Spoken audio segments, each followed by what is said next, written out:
Didi, Mas Didi. Konstruksi Siap. Media. Sebenarnya udah kenal lama ya. Siap. Terima kasih Pak, kami sudah diberikan akses fasilitas untuk berkunjung ke studionya yang luar biasa. Terima kasih. Mohon izin Pak Adi, di pagi yang indah ini kita ingin mencoba diskusi, wawancara, menggali tentang HDI, kedepannya seperti apa, kemudian studio yang indah ini gitu Pak. Mohon izin Pak, mungkin kita bisa langsung aja Pak ya.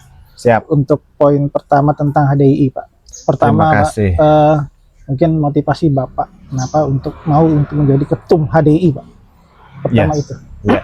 Makasih Mas Didi dan teman-teman sekalian udah hadir untuk bincang-bincang santai ya. Di pagi ini kita ngopi santai. Pada awalnya tentu saja tidak terlepas dari keberadaan saya berprofesi.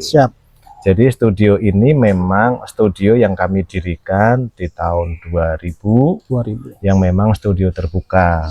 Kami punya line bisnis, diantaranya kalau bisnis utamanya adalah konsultan interior. Yang kemudian memang saya belakangan juga berprofesi, tidak boleh menyebutkan sebagai seorang arsitek, tetapi saya adalah seorang praktisi desain interior yang berarsitektur. Karena ada beberapa proyek yang lain, saya berkolaborasi dengan mereka. Nah, dari background saya sebagai seorang desainer interior yang cukup lama, mulai ya sejak saya lulus dari perguruan tinggi di Jogja, karena S1 saya juga interior. Kemudian pinginlah ya, barangkali karena ada darah mengalir dari keluarga kami, seorang guru, ayah saya, ibu saya juga seorang guru, yang selalu bersedekah ilmu, bersedekah pengetahuan kepada siapapun. Barangkali awalnya seperti itu, kemudian saya seneng sejak SMP, SMA itu berorganisasi. Ya, kemudian masuk ke Jakarta, saya masuk ke HDI Jakarta itu tahun 2005. 2005. Sudah ada HDI di Jakarta, Pak? Sudah ada. Sepertinya harusnya sudah ya. Mau dicek kembali. Sepertinya sudah. Saya masuk di sana, kemudian sudah mulai diminta oleh pengurus-pengurus HDI DKI pada waktu itu untuk aktif di kepengurusan. Jadi mulai dari di kehumasan, kemudian di keprofesian, kemudian saya pindah ke pusat. Pusat masuk ke keprofesian, kemudian di bidang sertifikasi, kemudian 10 tahun saya jadi sekjen sebelum saya jadi ketua umum. Jadi artinya secara pribadi, secara profesional, kenapa saya mau masuk ke HDI? Karena ingin berbagi kepada orang lain sesuai dengan kompetensi yang sudah saya lakukan sekian tahun di dalam dunia jasa konstruksi, khususnya interior. Kira-kira gitu. Jadi niat berbagi itulah yang kemudian saya aktif di sana. Tapi kalau untuk menjadi ketua umum, saya tidak punya ambisi untuk menjadi ketua umum. Jadi ya mengalir saya saja berbagi, bermanfaat buat orang banyak, bermanfaat buat perkembangan HDI gitu ya. Yang kemudian teman-teman mengusulkan saya untuk menjadi ketua umum. Kalau dalam pemahaman saya, ketika saya diusulkan menjadi ketua umum, atas kehendak mereka, saya tanyakan juga kepada mereka, apakah kompetensi saya, harapan terhadap saya sudah cocok. Ketika itu dianggap sudah cocok menurut mereka, saya sanggup untuk itu. Tapi tentu saja saya bilang, saya mau menjadi ketua umum, tapi disupport oleh teman-teman. Saya tidak bisa sendiri. Supporting. Iya, supporting. Gitu, Mas Didi. Poin utamanya bahwasanya Pak Adi ingin berbagi, sharing, sharing tentang keilmuan, sharing tentang experience, yang Pak Adi memang sudah mengalami dari tahun 2005, bahkan sebelum itu, Pak. Ya, betul. Ketika Bapak sudah masuk KDI, apa sih yang Bapak bayangkan? Mungkin visi Bapak nanti ke depannya seperti apa? Misi Bapak seperti apa nanti membawa HDI, Pak? Ya. Jadi sebenarnya kalau dalam sebuah organisasi, kita nggak boleh lepas dari visi, misi, dan tujuan organisasi itu. Yang sebenarnya belum berubah sampai sekarang, yang masih update untuk zamannya, kekinian gitu ya. Jadi kalau saya boleh membaca gitu ya, izin. Pak. Kita misi yang sama, ya menjadi organisasi terkemuka dalam pengembangan desain interior yang berkelanjutan di Indonesia. Artinya kalau saya bahkan dari, wah ini bersahabat ya. Karena kalau kita lihat memang kita sadarin profesi desain interior di Indonesia belum sepenuhnya dipahami oleh semua masyarakat jasa konstruksi, Ya. baik itu pengguna maupun pemberi jasanya. Belum 100% untuk itu. Jadi di organisasi profesi inilah kita ingin menjadi sebuah organisasi yang terkemuka, yang diakui, yang menjadi sebuah wadah bahwa semua profesional yang masuk dalam ekosistem dunia desain interior itu maju bersama organisasi ini. Kira-kira gitu. Jadi karena organisasi profesi itu kan sifatnya sebuah mediator gitu ya, untuk perkembangan sebuah profesi. Sebuah profesi. Ya, disitulah kami hadir gitu ya. Kalau untuk misinya, yang pertama adalah meningkatkan profesionalisme desainer interior melalui berbagai kegiatan. Jadi kalau kami punya satu pilar utama adalah menaikkan kompetensi anggota kami, terutama anggota profesional yang mereka berprofesi sebagai seorang desainer interior. Maka kami program-program kerjanya menerjemahkan dari misi itu adalah membuat kegiatan-kegiatan yang utamanya menaikkan kompetensi mereka. Baik itu knowledge-nya, baik itu skill-nya, dan terutama attitude-nya. Kira-kira gitu, Mas. Jadi misi yang berikutnya adalah kita pingin bahwa dari dulu ya sudah ada namanya teori pentahelik ya, pentahelik, bahwa kita harus berkolaborasi untuk menaikkan kompetensi kita di organisasi profesi, untuk memberikan pemahaman, edukasi, sosialisasi ke masyarakat jasa konstruksi bahwa kami desainer interior Indonesia itu hadir di kancah Indonesia maupun internasional. Itu perlu banyak kolaborasi itu penting gitu ya. Kolaborasi yang pertama, kalau secara kelembagaan kami harus berkolaborasi dengan pemerintah. Karena kita hidup di negara Indonesia. Tentu saja kita harus memahami tentang regulasi, tentang kebijakan-kebijakan yang terkait dengan jasa konstruksi, khususnya ke interior. Dan bahkan kami terus-menerus membuat sebuah FGD di kami untuk mengusulkan kebijakan-kebijakan atau regulasi baru yang terkait dengan kami. Nanti dilegislasi oleh pemerintah. Gitu ya, salah satu di antara itu. Banyak sekali lah turunannya dari itu. Kemudian yang kedua dengan lembaga pendidikan. Karena lembaga pendidikan calon pencetak desainer interior Indonesia itu ada namanya APSDI, Asosiasi Program Studi Desain Interior Indonesia. APSDI gitu ya. Ada banyak sekali program studi itu. Di Jawa ada, di luar Jawa juga sudah ada. Bahkan di Aceh sudah ada program studi interior. Bahkan kemarin 2 minggu yang lalu saya hadir di Papua, ada kegiatan di Papua. Institut Seni Budaya Indonesia Tanah Papua itu akan membuka prodi interior. Papua. Wow. Itu luar biasa sekali Semoga aja ini juga disambut oleh yang lain gitu ya. Jadi kolaborasi dengan pendidikan itu banyak sekali karena mereka calon pencetak, calon desainer muda masa depan. Gitu ya. Kita bekerja sama dengan mereka, dengan institusinya, dengan mahasiswanya. Kegiatan itu ya banyak lah. Ada penelitian, ada sharing tentang pengalaman, sharing tentang produk, kemudian sharing tentang organisasi, demikian juga tentang pengabdian masyarakat. Gitu ya. Kalau di pendidikan itu ada namanya Tridharma Perguruan Tinggi. Tridharma Perguruan Tinggi ya. 2 diantaranya adalah pengabdian masyarakat dan penelitian. Karena apa? Kebiasaan penelitian di kampus sebenarnya tidak akan pernah berhenti ketika kita berprofesi sebagai seorang desainer interior. Desainer interior itu harus selalu riset. Ketika menerima penugasan, riset tentang data apa yang kita akan desain, riset tentang sumber-sumber teori, sumber-sumber metode dan segala macam ya. Riset itu penting. Itu yang kedua ya, baru lembaga. Kemudian berkolaborasi dengan mitra industri. Mitra industri itu ada mitra industri secara langsung maupun mitra industri yang secara tidak langsung. Mitra industri langsung misalnya ada mitra-mitra industri yang bergerak dalam dunia software yang mendukung kompetensi kita. Kan banyak ya, kita kan bekerja menggunakan alat, apalagi sekarang AI, teknologi itu menjadi penting. Kita bekerjasama dengan mereka, mitra industri itu yang berada dalam dunia itu.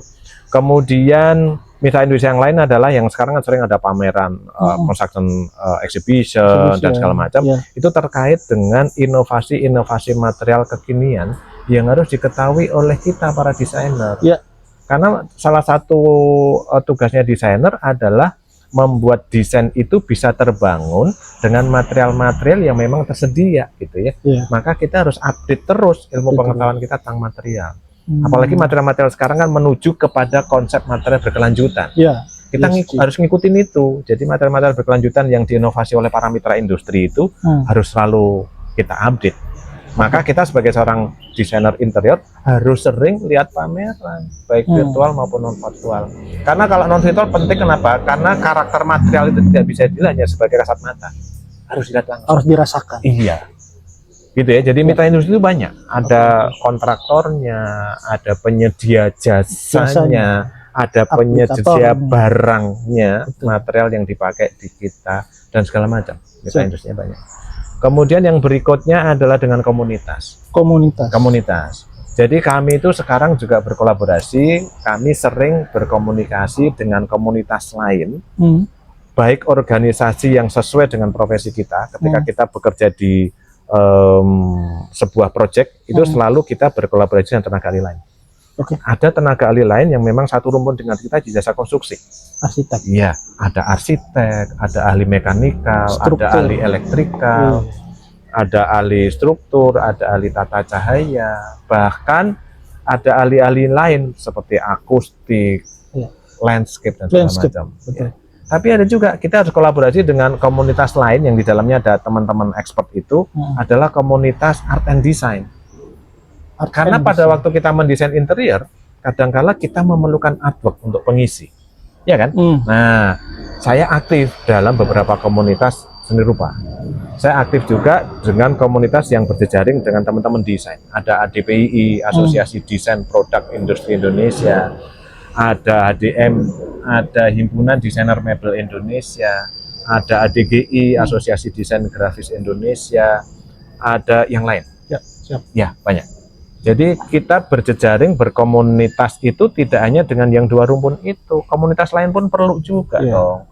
Komunitas nirlaba yang lain yang bisa berkolaborasi kegiatan untuk kemajuan tadi. Tujuan utamanya menaikkan kompetensi kita, gitu ya. Jadi kita harus punya network yang cukup luas terhadap komunitas itu. Poinnya untuk adalah semuanya kolaborasi. Yang kelima, Ekraf itu ada kolaborasi yang keenam ya. Kemudian disebut Exahelix. Kalau sekarang yang kelima yang kita pahami adalah hadirnya Mas Didik dan teman-teman. Oke, siap. Media. Siap. Gitu ya. Jadi kalau zaman dulu secara ini kan medianya ada sedikit ya, media cetak, media elektronik. Kalau sekarang media sosial tambah lagi kan. Betul. Jadi kami harus selalu terbuka berkolaborasi dengan media, apapun itu media, baik personal maupun institusi maupun korporasi, gitu kira-kira. Jadi kalau saya bocorin sedikit, kolaborasi yang terakhir yang sekarang Ekraf sedang digaungkan adalah kolaborasi dengan lembaga keuangan. Itu menjadi penting karena apa? Kita belum semuanya kemudian pelaku industri kreatif, tidak semua pelaku di dunia interior itu lahir langsung siap dengan permodalan. Permodalan. Gitu ya. Jadi mereka difasilitasi lah untuk membuat sebuah bisnis. Walaupun memang perjuangannya macam-macam, yang ada yang dari employee dulu, ada yang langsung jadi entrepreneur, atau ada yang magang dulu dan seterusnya. Ya, kira-kira gitu Mas Didi. Berarti memang poinnya kembali adalah kolaborasi, Pak. Betul. Dengan government, dengan lembaga, mitra industri, kemudian dengan komunitas, dengan media, kemudian terakhir adalah lembaga keuangan. Dari HDI sendiri untuk kolaborasi ini, implementasinya seperti apa, Pak? Nanti? Sudah dilakukan sebenarnya, bukan nanti ya. Jadi sekarang kegiatan-kegiatan sudah dilakukan oleh pendahulu-pendahulu kami, para ketua umum sebelumnya, itu sudah berkontribusi banyak, menjejakkan sebuah sejarah kolaborasi kegiatan dengan berbagai stakeholder. Itu. Sebenarnya sudah dilakukan. Hanya kemudian kalau sekarang kekinian karena sekarang ada AI, ada teknologi, nah bergeserlah gitu ya kolaborasinya dalam bentuk inovasi kegiatan yang lebih baru. Gitu. Jadi ini bukan sebuah kolaborasi yang baru akan dilakukan, tapi sudah pernah dilakukan. Cuman sekarang lebih intens lagi, lebih inovatif lagi, agar lebih bermanfaat buat anggota. Berarti sudah memang berjalan, bahkan develop lagi kali. Betul. Salah satunya hari ini adalah sebuah inovasi karena media konstruksi datang ke sini. Ini adalah bagian dari kolaborasi kita agar kami bisa didengar bahwa profesi kami itu desainer interior itu ada dan bisa diapresiasi oleh masyarakat pengguna jasa. Baik Pak, ada satu semacam pertanyaan Pak bagi kami media. Apa sih perbedaan antara arsitek dengan interior? Oke. Kadang apakah ini sebuah perbedaan atau memang satu sama lain saling mengisi? Ya. Sepemahaman saya gitu ya. Nanti bisa dilengkapi dengan informasi yang Siap. lain. Kalau dari sisi melihat dari sejarah, pada awalnya namanya keilmuan itu awalnya adalah hanya tentang keilmuan teknik bangunan, gitu ya. Kemudian berkembang menjadi ada sipil, kemudian arsitektur. Kalau sipil lebih banyak kepada, kalau kita gampangnya gitu ya, adalah membicarakan tentang yang sifatnya teknis matematis, perhitungan, struktur, kekuatan, keamanan gitu ya. Arsitektur adalah masuklah estetika, keindahan. Berarti sudah masuk estetika, gitu ya. Pemahaman saya seperti itu. Kemudian berkembang lagi keilmuan itu menjadi terspesialisasi gitu ya. Ada turunannya, ada landscape designer, ada desainer interior, ada desainer iluminasi, ada desainer yang lain. Pada awalnya demikian. Tetapi kemudian jangan lupa bahwa interior karena dipelajari secara spesifik, tentu saja kita punya kompetensi juga yang lebih spesifik. Gitu. Tapi kalau dalam dunia pekerjaan itu saling support, ya kan? Nggak mungkin kami bekerja sendiri. Artinya kemudian kalau diterjemahkan ya, hubungannya dengan arsitektur seperti apa? Secara gampang kalau dalam profesi kita nggak boleh ego sektoral, kita yang paling benar, paling pintar, enggak. Jadi kita harus bekerja sama dengan berbagai disiplin ilmu itu. Betul. Pengalaman saya dalam mengelola bisnis yang saya lakukan, ada 3 tipe project yang kita kerjakan. Satu adalah kita bekerja mulai dari awal ketika tanah itu kosong. Jadi kita bekerja sudah tektokan, ngobrol dengan arsitek untuk membuat sebuah analisa kebutuhan ruang yang kemudian diterjemahkan menjadi sebuah gubahan massa oleh arsitek. Saya pernah bekerja seperti itu. Jadi dari awal kita memberikan masukan. Gini loh, walaupun mereka punya keilmuan itu, tapi kita lebih detail gitu ya. Bagaimana akan menempatkan furniture, tingginya berapa, outletnya akan ada di sana, kemudian ambience-nya nanti akan diciptakan seperti apa. Kita udah masuk dari awal. Basic design. Iya, basic design. Kemudian tipe yang kedua adalah ketika bangunan itu sudah terbangun, yang tentu saja hasil dari karya perencana arsitek ya. Misal contoh di HRS Building, di Jalan Sudirman, di Jalan Rasuna Said. Mereka membangun HRS Building, tapi yang kalau kita lihat masuk hanya ada mendesain interiornya, mulai dari analisa kebutuhan ruang, sirkulasi dan seterusnya gitu ya. Yang kedua, artinya kita kolaborasi kan dengan tim arsitek. Kemudian yang ketiga, tipe pekerjaan kita adalah, nah ini kolaborasinya lebih sedikit tapi kita perannya lebih banyak ketika ada bangunan existing yang sudah terbangun dengan interiornya, kemudian kita masuk melakukan renovasi, pemeliharaan dan segala macam. Ada museum atau ada sebuah kantor interior yang di rebranding. Kira-kira gitu. Jadi kalau hubungannya ya antar profesi ini masing-masing punya spesialisasi gitu, punya gitu ya. Kita saling mendukung. Kolaborasi itu penting. Saling support. Harus saling kolaborasi. Saling support. Pak, dan saat ini kan kondisi mungkin Indonesia ini ekonomi boleh dibilang sedang begitu. Ya. Nah, dari Bapak sebagai ketua umum, apa sih yang Bapak lakukan terhadap anggota-anggotanya yang memang mungkin saat ini berhadapan dengan kondisi boleh dibilang konstruksi stuck gitu Pak? Ya, memang kondisi ini cukup berat ya, Mas Didik. Kita pahamin semualah ya. Apalagi bukan hanya kondisi efisiensi dari pemerintah. Tetapi harus dipahami bahwa proyek interior itu sumber pendanaannya ada 2. Ada pendanaan pemerintah, ada pendanaan swasta. Ada swasta itu swasta korporasi, ada swasta personal. Itu masih banyak. Betul. Artinya ya kreativitas, inovasi kita, networking dan segala macam yang itu bisa menyelesaikan sebuah pertanyaan tadi. Apakah profesi ini masih hadir? Masih hadir. Pasti. Cuman pasti hadir. Memang kalau kita bilang bahwa tantangan dan segala macam itu akan menjadi sebuah peluang ketika kita bisa membaca. Ini kemana sih arahnya? Kira-kira gitu ya. Jadi sebenarnya masih banyak bisa kita raih. Memang kemudian kita harus melakukan analisa, sering melakukan riset ya. Terutama sekarang perkembangan AI, perkembangan teknologi itu. Orang bilang, wah AI akan memberangus profesi kita. Bisa ya, bisa enggak. Kalau seseorang yang punya mindsetnya positive thinking, ya ini sebuah tantangan baru. Betul. Karena AI hanya sebuah alat. Betul. Gitu Mas. Jadi kita pingin semua teman-teman desainer interior itu yakin bahwa kita masih bisa hadir. Hanya kemudian kita mencari celah, melakukan inovasi terhadap diri kita sendiri agar kita bisa memenangkan pertarungan itu. Siap. Gitu Mas Ide. Berarti inovasi. Inovasi. Mungkin ada tambahan lain seperti kolaborasi pasti. Inovasi, kolaborasi, dan terus maaf sejak pagi kita keliling, saya sengaja pakai ini. Nah, Merdeka Belajar. ini memang saya tidak menyebutkan sebuah politik tertentu yang melakukan ini ya. Siap. Merdeka Belajar dan belajar sepanjang hayat itu adalah sebuah pesan kepada kita semua gitu. Agar kita bisa memenangkan pertarungan yang peluang tadi. Yang dianggap proyek sedang lusuh dan segala macam. Terus belajar terus gitu.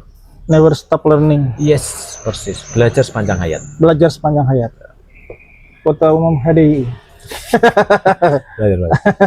Maka saya pun Mas ketika berorganisasi saya tidak menganggap paling pintar, tidak boleh. Siap. Karena saya juga belajar lagi di organisasi ini.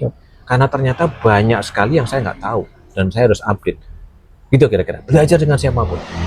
Memang banyak hal ya. Kalau ada beberapa pilar, terutama di studio kami, studio kreatif ada beberapa pilar. Sebenarnya ada yang terkait dengan pemerintah ya. Jadi kita harus kolaborasi dengan pemerintah. Yang pertama, pemerintah memberikan pengakuan kepada kita. Maka kemudian di ADI itu merekomendasi pembentukan sebuah lembaga sertifikasi profesi. LSPDI yang sekarang diketuai oleh ketua sebelumnya Pak Rohadi. Pak Rohadi sebagai direktur LSP. Itu juga salah satu perjuangan kita agar profesi kita diakui oleh pemerintah. Maka perlulah pemerintah melegislasi kita punya LSPDI. Itu kan yang pertama. Kemudian yang kedua, kita memang sekarang sedang melakukan akreditasi ulang terhadap organisasi kita. Maka kita harus diakui oleh pemerintah. Betul. Agar kita memang legal. Pemerintah mengakui kita sebagai organisasi profesi. Gitu ya. Kemudian ada hal yang lain. Misalnya kita mengusulkan SKKNI, kemudian KKNI, Kerangka Kerja Kualifikasi Nasional Indonesia, SKKN itu standar kompetensi kerja nasional Indonesia. Standar kompetensi apa saja yang harus dipunyai oleh desainer interior dan teman-teman jabatan kerja lain di dunia ekosistem desain interior. Itu harus diakui oleh pemerintah. Gitu. Itu dibuat di legislasi, di regulasi, diketok palu oleh pemerintah. Kemudian kita sosialisasikan. Gitu. Jadi peran pemerintah itu luar biasa banyak. Tidak hanya peran praktis mendorong sebuah kegiatan, tapi dari hulu ke hilir membantu kita dalam membuat kebijakan, kemudian memberikan edukasi, memberikan sosialisasi, memberikan pelatihan-pelatihan bersama. Bahkan terakhir kita beberapa kali difasilitasi oleh Ekraf ada namanya pelatihan pemahaman tentang hak kekayaan intelektual. Pemerintah hadir gitu. Wow. Bagaimana kemudian pemerintah bisa memfasilitasi karya interior agar dianggap sebagai kekayaan intelektual seperti apa ya? Sekarang belum ada rumusannya, tapi ini sebagai sebuah keran yang dibuka pemerintah. Kita diskusi. Nanti akan muncul sebuah rumusan, kemudian muncul sebagai sebuah regulasi. Data. Nah itu kalau misalkan dalam sebuah pengadaan, pemerintah khususnya Pak, biasanya tender interior itu minim. Boleh dibilang hampir tidak ada malah. Nah itu pandangan Bapak seperti apa? Apakah nanti suatu saat memang tender interior itu sendiri atau bagaimana Pak? Ini bersambut seperti tadi yang saya sampaikan. Ya. Siap. Ketika pemerintah mengakui keberadaan kita, Siap. ketika pemerintah mengakui proses tahapan kita, Siap. mengetahui bahwa kita hadir sebagai sebuah profesi yang tersendiri terspesialisasi, Siap. maka kemudian proyek-proyek pemerintah tender itu sebaiknya juga sudah membuat sebuah anggaran khusus untuk interior. Harapannya demikian. Jadi ini perjuangan kita yang selalu harus lakukan itu. Kalau kemarin kan paketnya masuk dalam proyek khusus arsitektur Siap. dan interior, Betul. atau pengadaan barang dan jasa satu paket. Satu gitu paket, ya. betul. Kita selalu memberikan edukasi karena pemahaman itu menjadi penting. Betul. Bisa dipahami karena pemangku kebijakan itu kadang-kala dia nggak paham. Ya. Profesi interior itu apa ya? Perlu edukasi berarti. Perlu edukasi. Itu Mas. Jadi harapan kita adalah ya nanti pemerintah pusat sampai ke daerah itu akan memberikan penganggaran khusus tersendiri kaitannya dengan jasa desain interior maupun jasa pelaksanaan implementasi dari desain interior.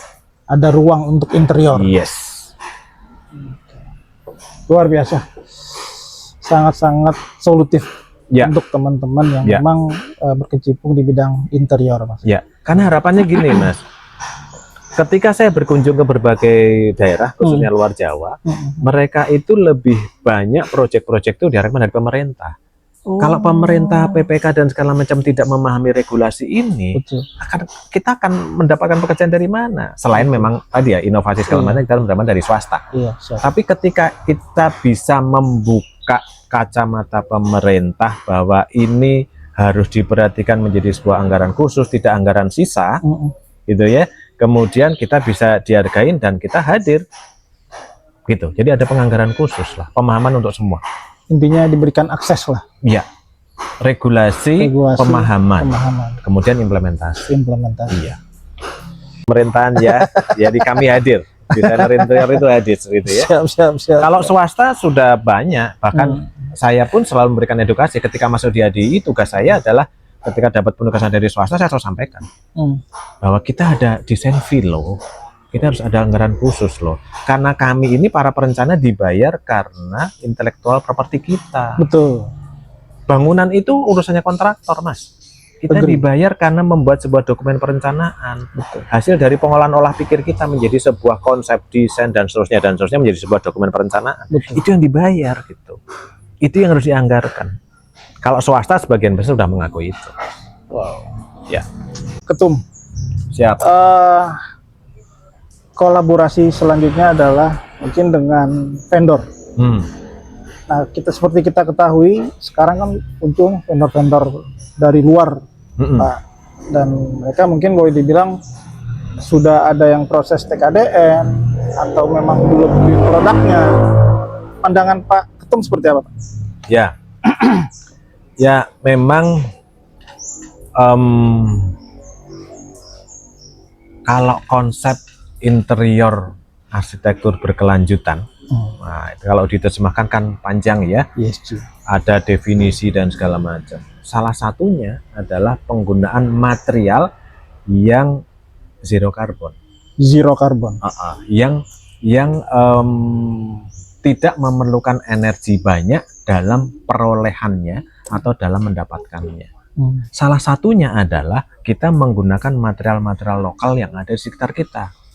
Maka kemudian ada konsep TKDN itu yang ada di Indonesia. Selain memang pemerintah menginginkan melindungi iklim usaha yang ada di Indonesia. Gitu TKDN itu. Maka kalau menurut saya itu sangat penting karena melindungi iklim bisnis yang ada di kita. Itu sangat penting lah, sangat penting. Jadi menurut saya itu harus didukung terus ya, harus didukung terus. Kalau tadi material inovasi luar biasa. Ada yang hanya numpang green material gitu ya. Itu sebagai sebuah gimmick, sebuah marketing. Ya kita harus lawan itu. Sebenarnya dia kandungannya seperti apa, ingredientnya seperti apa gitu. Kita harus benar-benar sebagai seorang desainer benar-benar mengetahui material itu sumbernya dari mana, apakah green material itu benar-benar tersebut. Kan sekarang sudah ada sertifikasi ya. Paling gampang adalah mencari material-material yang sudah tersertifikasi green untuk kita pakai. Betul. Gitu Mas. Jadi kita yang tadi balik lagi ke sini harus belajar terus. Ketika memanfaatkan material yang inovasi terbaru dari produk luar maupun produk dalam, kita harus mengetahui dasar keilmuannya Ya. untuk bumi kita ini seperti apa, untuk bumi yang berkelanjutan ini seperti apa. Perlunya riset, Iya, perlu. Riset adalah salah satunya membaca, membaca, memahami, kemudian melaksanakan, kan gitu. belajar sepanjang hayat. Riset kan mencari tahu kan. Betul. Dan Pak Ketum, tadi Bapak sudah menjelaskan mungkin ada poin AI di situ, Pak. ya, AI bisa menggambar, ya, teknologi bisa menggambar, ya, tapi sebelumnya manusia yang bisa menggambar. ya. Pandangan Bapak seperti apa? Oke. Sebelum masuk ke AI, izinkan saya mengatakan bahwa kami selain visi misi tadi tujuan, kami menginginkan, ya saya nyelip dulu di situ ya. Kami menginginkan meneruskan perjuangan para ketua umum sebelumnya, yang sekarang kami punya dewan pengawas yang mengawasi kepengurusan kami, agar tata kelola organisasi kami terus menjadi lebih baik, menjadi adaptif terhadap perubahan zaman, gitu ya.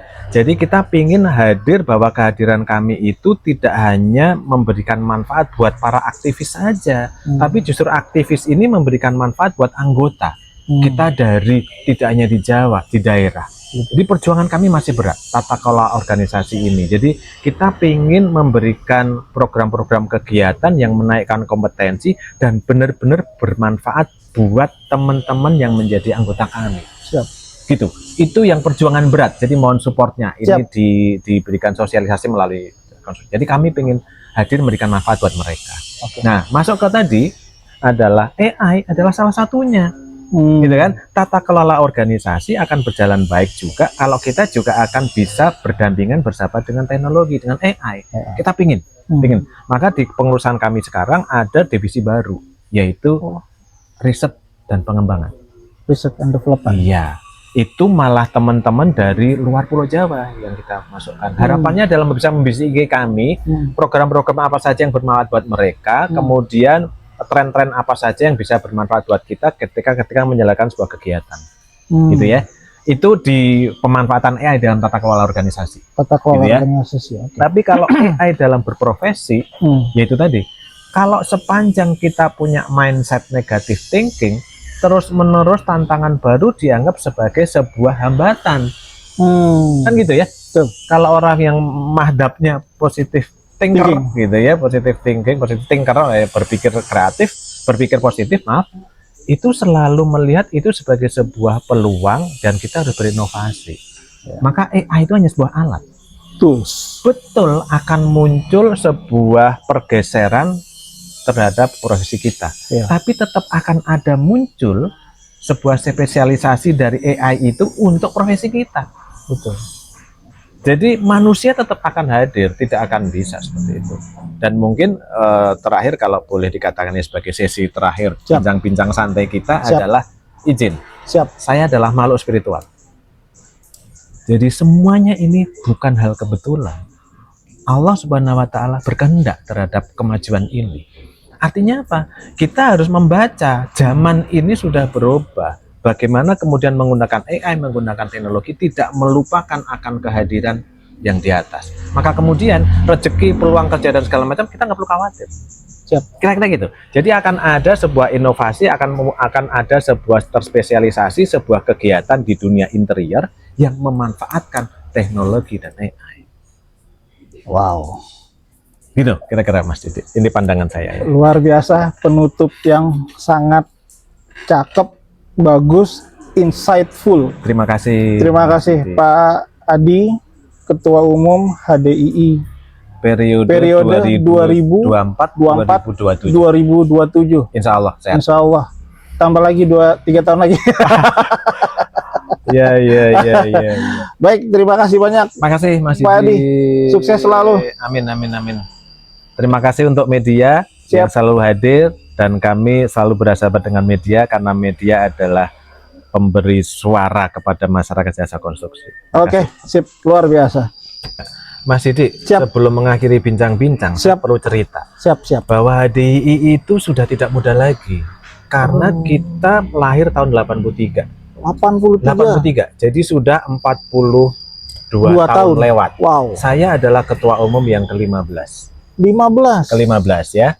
Jadi saya perlu cerita bahwa guru besar kami, motivator kami yang selalu mendampingi kami karena sekarang beliau sebagai anggota Dewan Kehormatan, Pak Profesor Widagdo. Pak Widagdo, ya, itu memberikan nasihat kepada kami ketika ulang tahun yang kemarin. Seorang desainer interior jangan hanya menyelesaikan sebuah penugasan, membuat sebuah desain hanya dari sisi fungsi dan bentuk dan estetika, tetapi harus memperhatikan tentang kearifan lokal, harus menjadi agent of culture. Jadi penyuara budaya Nusantara yang cantik ini, gitu ya. Kalau saya menambahkan, saya adalah pemerhati yang saya menyebutkan adalah desainer interior yang berarsitektur. Saya lagi konsen dalam sebuah penelitian-penelitian yang terkait dengan interior arsitektur berkelanjutan, khususnya ramah lingkungan. Kemudian konsepnya lebih khusus lagi ada biopilik. Dunia ini sedang tidak baik-baik saja, karena iklim dunia ini sudah berubah segala macam ya. Siapa yang akan berkontribusi terhadap dunia ini masa depan adalah kita para perencana. Perencana itu punya titipan besar keberlanjutan dunia ini. Maka kita harus mendesain dengan konsep ramah lingkungan. Gitu, Mas Didik. Jadi itu yang harus ya. Jadi kearifan lokal, budaya, kemudian keberlanjutan itu menjadi tugas utama kita para perencana. Jangan sampai kita berkontributor terhadap kerusakan alam ini.